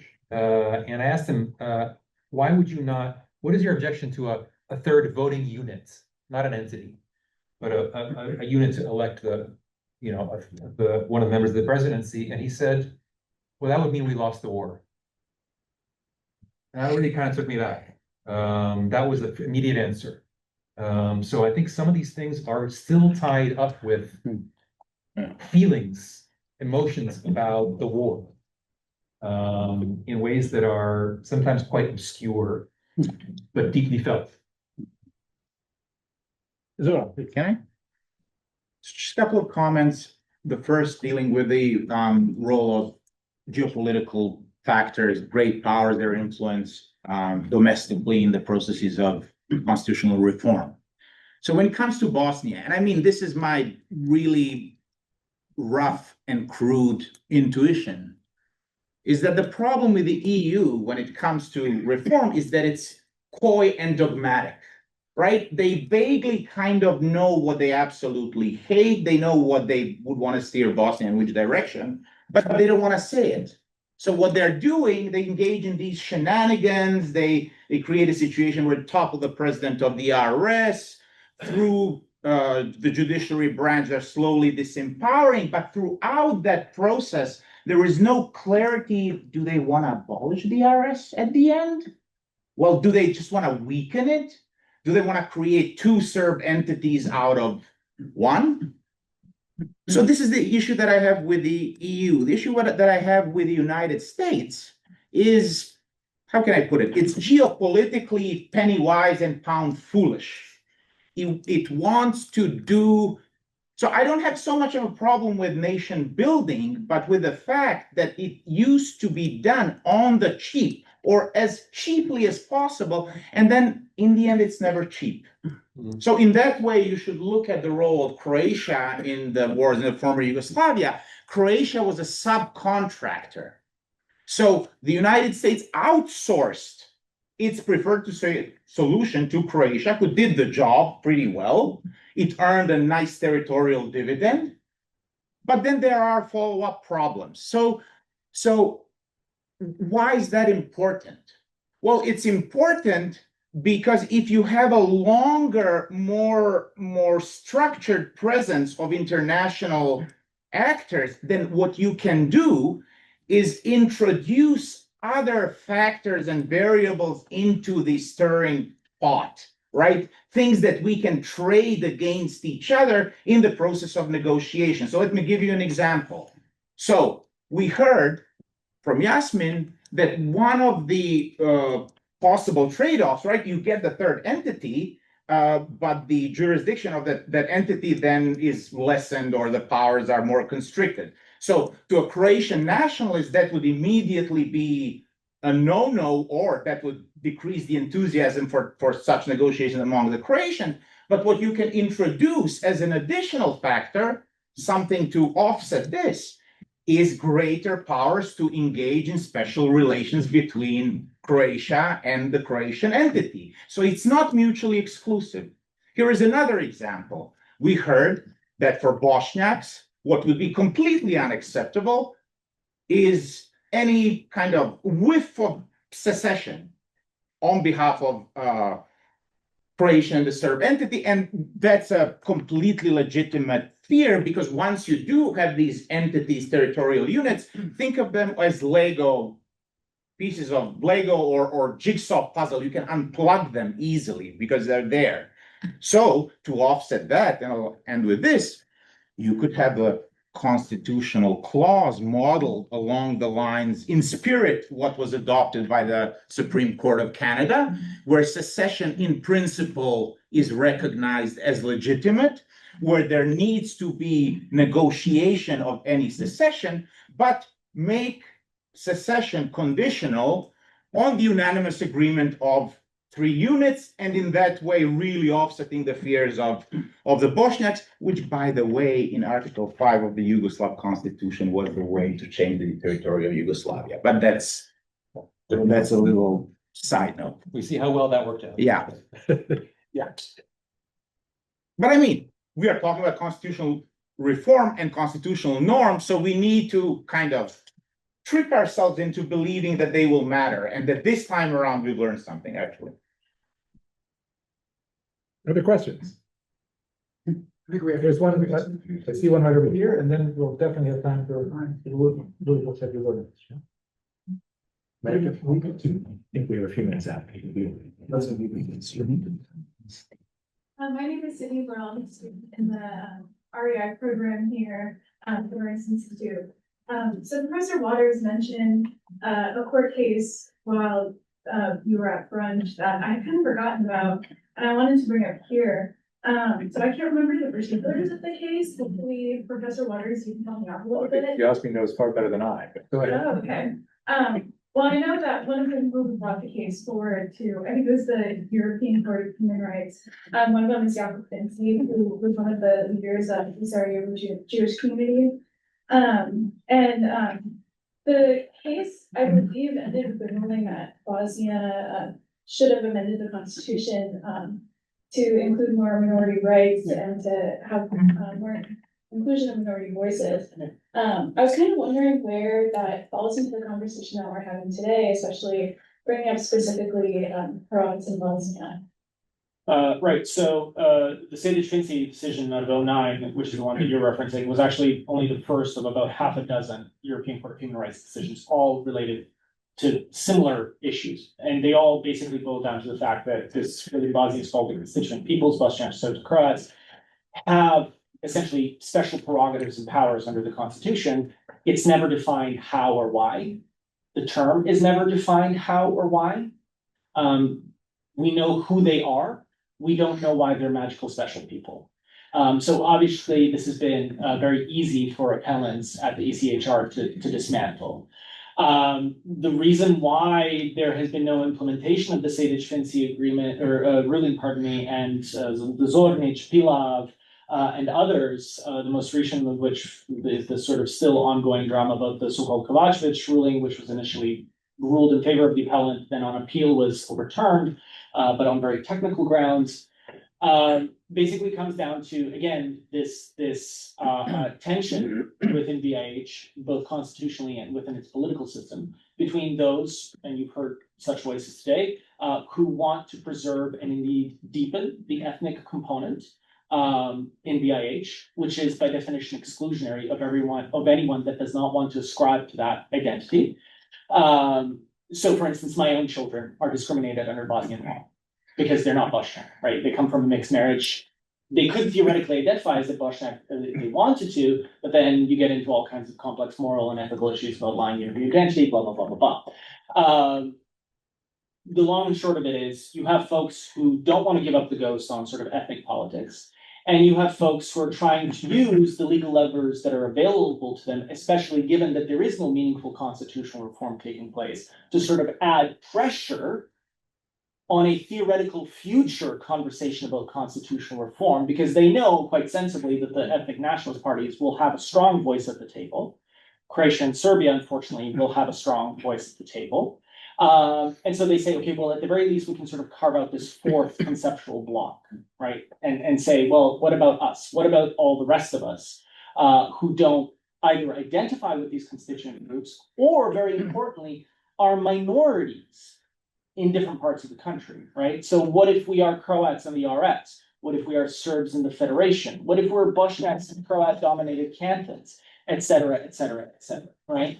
I think that's the best case scenario, that we get to a point where we have a meaningful conversation about constitutional reform, and there is enough legal, sort of residual legal weight in these decisions that folks will be able to say, look, we need to account for this in some shape or form.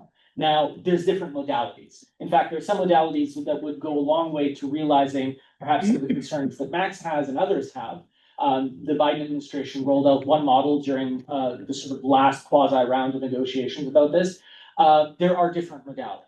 My sort of conviction is simply that I think this is, this is a democratically necessary and legitimate viewpoint, and I just hope that it will carve out enough sort of conceptual and political space that next time we sit down collectively to have these conversations, that voice will be heard. Marko, I think you wanted to jump in? Yeah. Yeah, I just want to give a kind of a high level take on all of these European Court of Human Rights cases. It is about half dozen or so.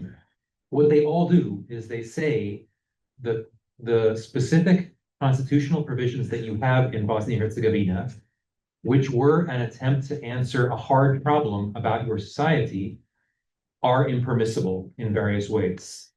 What they do not say is, and therefore you must do the following instead. And they cannot say that. That's not the job for a court.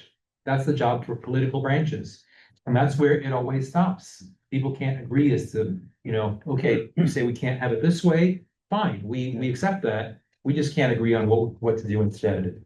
And there's something very important that is relatively seldom said that we have to keep in mind. And I think it's something that you should be able to appreciate also from the perspective of Americans. Who you are is not who you represent.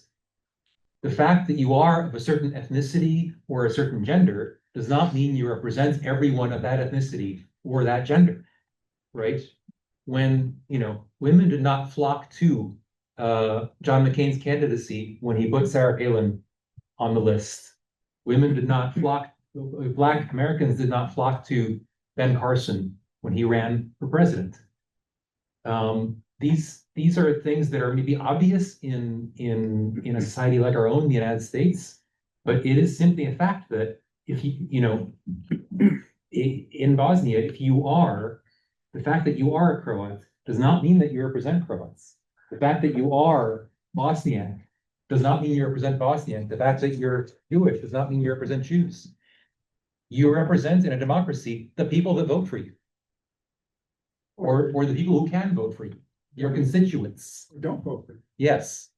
I think I want to get that, and then we're going to come to Louis. So I think for me, and I'll speak as a lawyer, I think it's really hard to see what's wrong with the formal logic of these cases.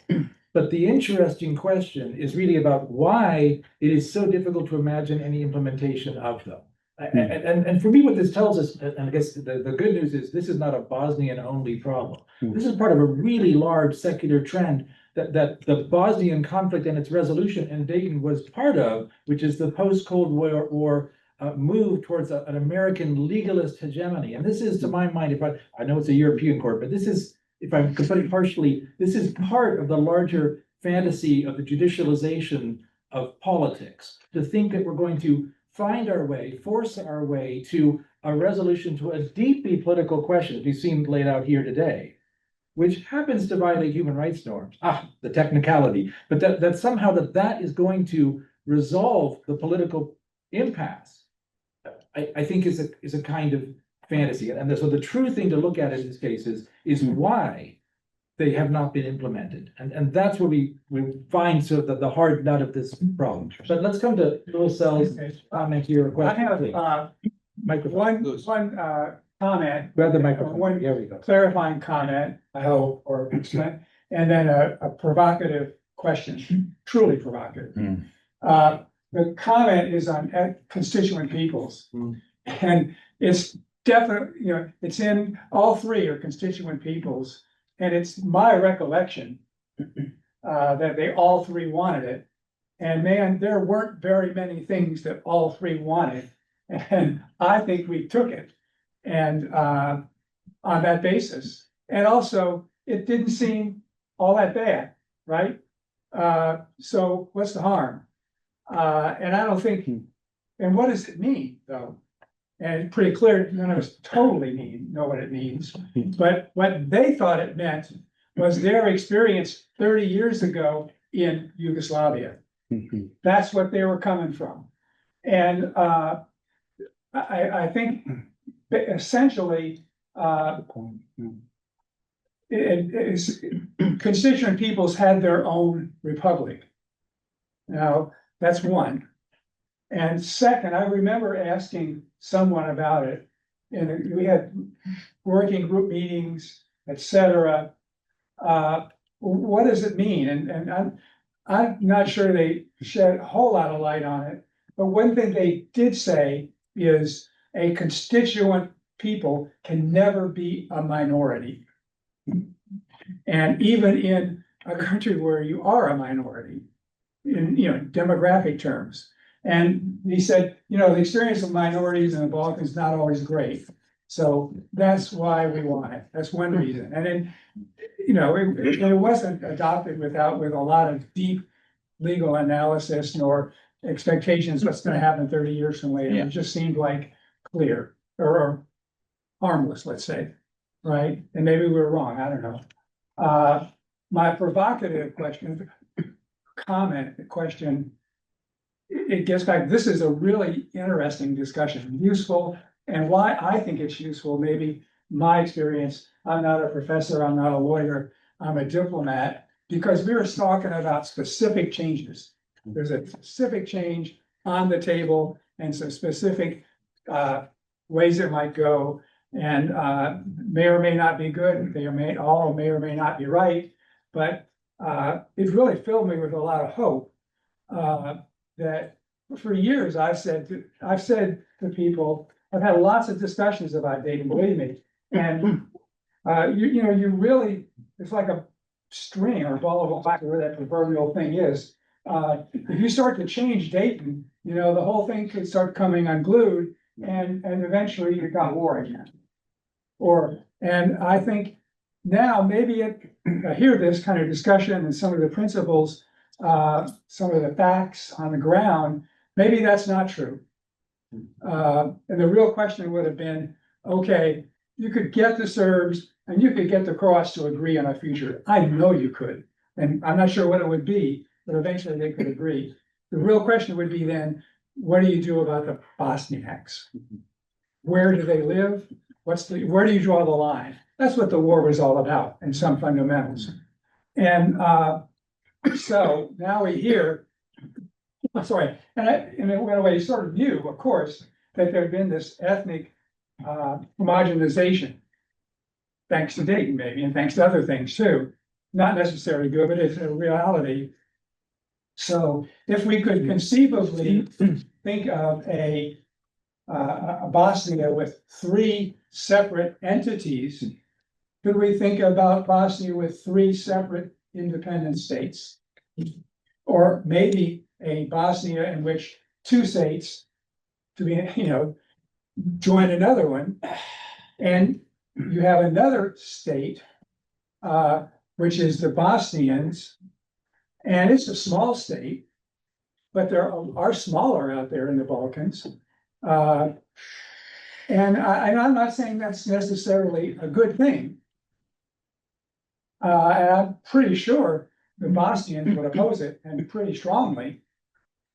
Maybe they'd be right, but anyway, are these some of these fundamental questions that we ought to be asking about the future? And in the beginning, you also got to the OHR. The OHR had limited powers because in the beginning, because the Americans, number one, some Americans didn't trust Carl Bildt. Some Americans didn't trust the Europeans, and the US military wanted no civilian, no matter what his nationality, to have anything to do with whatever they wanted to do. That's why it was clear that that had lots of problems, and that's why it's the way it was, and it was changed. Why we have the PIC is because the United States wanted the new structure to have nothing whatsoever to do with the UN. So we got a PIC, and it's freestanding, and maybe has its own problems, but it's avoided the problems of the UN Security Council. And I'm interested, I'm a little surprised to hear people saying we ought to move whatever thing we're going to replace the OHR with to the UN Security Council. And then, okay, you're going to have to solve China, you're going to have to get China and Russia to agree. And that's going to, the fact that we didn't have to do that is another reason why we got Dayton. Okay, we have to, That's all. so we have less than 5 minutes. I do want to hear your very brief responses to this. Zoran. So, actually, now that you're asking, so there are a couple of principles that this settlement would have to include. Number one, pragmatically, Bosniaks, the deal has to be sweetened for the Bosniaks. So they need to get something territorially, and this is probably the only main point where Max and I disagree. I think that the enclave, so the Croatian sacrifice contribution to that solution should be enclaves in central Bosnia, and maybe even the RS can chip in something from their side. Now, everybody has to be happy. So Bosniaks need to have their deal sweetened, but everybody has to be happy, which then means that the RS has to get most of Brčko district. Bosnian Croatians, because they have Croatia, which is powerful and has their back, also need to be compensated. So I would suggest territorially extending the Croatian unit all the way to Petrovac toward the Bihać region, giving Croatia more strategic depth. Now, that would create the problem of my... More now. Yeah, okay. I forgot to Anyway. I forgot to give you all a napkin. We clearly are going to need this for this exercise. Mac. I think we ought not be afraid of using international ethnic-based solutions because we have them in places like Switzerland, Belgium, and as we have heard, Canada. Obviously, when it goes negative, it's really bad for everybody. But I don't think that's where we are, and we should look to those examples as models and move forward and pull in a lot of the expertise that exists there. And absolutely no UN. None. Jasmin, please. The partition of Bosnia-Herzegovina has been the wet dream of certain nationalist and Croat nationalist leaders since the 19th century. It has been attempted on at least 3 different occasions, depending on how you want to count. 4 occasions, it has failed every single time. It is not going to certainly work a 4th or 5th time. There is no deal whatsoever that will incentivize the Bosniak community to go down this route, nor do I think that the international community should be involved in the process of facilitating the ethnic cleansing of approximately 250,000 Bosniaks who presently live in the RS, as well as smaller communities of Croats, likewise smaller communities of Serbs in the Federation, et cetera, et cetera. There was a moment where the partition of Bosnia-Herzegovina was attempted. It was between 1992 and 1995. That project failed politically and militarily. I find it bizarre that we would reopen this question 30 years after the fact when that position is actually arguably weaker than it's ever been. But that goes back to my point earlier, which is that I think a lot of these conversations are not practical, they're ideological. And unfortunately, ideologies, as we're presently witnessing throughout much of the world, can't be defeated as such. They live on for as long as there are adherents of these ideologies. But suffice it to say, I think the historical record is fairly clear, the political record is fairly clear. There's simply no way to do this. And I think even well-meaning attempts to do it are doomed to failure and unfortunately doomed to incentivizing not just new conflicts in Bosnia, but conflicts in Kosovo, conflicts in Montenegro, conflicts in Serbia, conflicts in Albania, everywhere where you have variously constituted populations that might look at something like a partition in Bosnia and say, aha, now we can get our peace. I think this is the road to catastrophe for Europe as a whole. Marko. There's definitely that linkage. Thank you, Louis, for that not at all provocative question. My answer to you is no. I think it's not a realistic possibility, and I don't even think that the current leaderships, much less the people, really want it. They have profound differences between them, but I don't think they really are strongly into the breakup of the state. I would say. I would even go beyond what you said, Jasmin. I think that project was alive into the late 90s. It died a sort of slow death under the impact of the early high representatives. And I want to just close with one sort of speculation.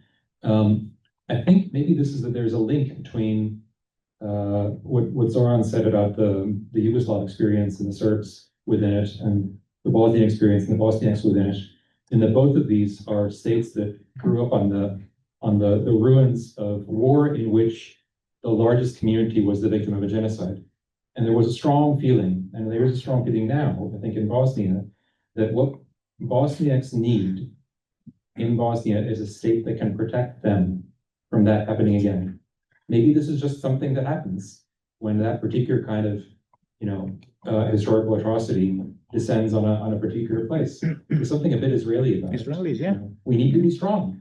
We need to be strong to protect ourselves.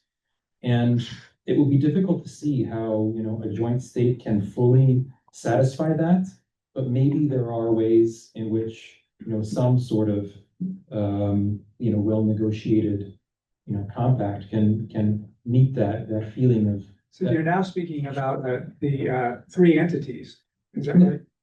No, Only a petition. no, I'm just speaking about, something that I believe a lot of Bosniaks feel they need. Of course. And that is going to have to be something that's provided. Right. Okay, we're gonna have to continue the conversation afterwards. I'd just like to note, just one fascinating final note, and we're gonna be out of here. I see in this panel and more broadly in the conversation, almost universal agreement about the dysfunctionality of Dayton, but also as we've seen here today, and I mean this as a respectful comment, the repeated return to Dayton as a source of law, legitimacy, from all perspectives, at all times or at any given time, someone will say, this that you propose is a violation of the order we have now. And so this is always a question about where that order's legitimacy comes from, the legality, the retroactivity. What is the source of it? I find that fascinating that it is both the maligned and the touchstone of this debate. So we're right at the end. I do think this is a historical panel. I think Zoran is wrong about that saying it isn't. I've been paying attention to the Balkans and to Bosnia since the mid-90s. But I found this, I learned very much today, a really rich discussion. And I wanted to say the last thing, something that Helena and I discussed. We did not invite people to be representatives of a particular view as such, but we did want to invite people to represent different views, diversity of views, and I think we achieved that, right? That the university is about viewpoint, intellectual diversity, whatever other kinds of diversity one cares about. We wanted to do that, and I think we have seen a wonderful example of that today. I do not know if Mr. McCloskey would have agreed with what we heard today, but I think that it's a fine tribute to his legacy. So I just want to say thank you to Helena, to all the organizers of this, Hayfield and Lindsay. And I had a question about time, but we are out of it. So this is just time to thank our keynote and our panel. Yes.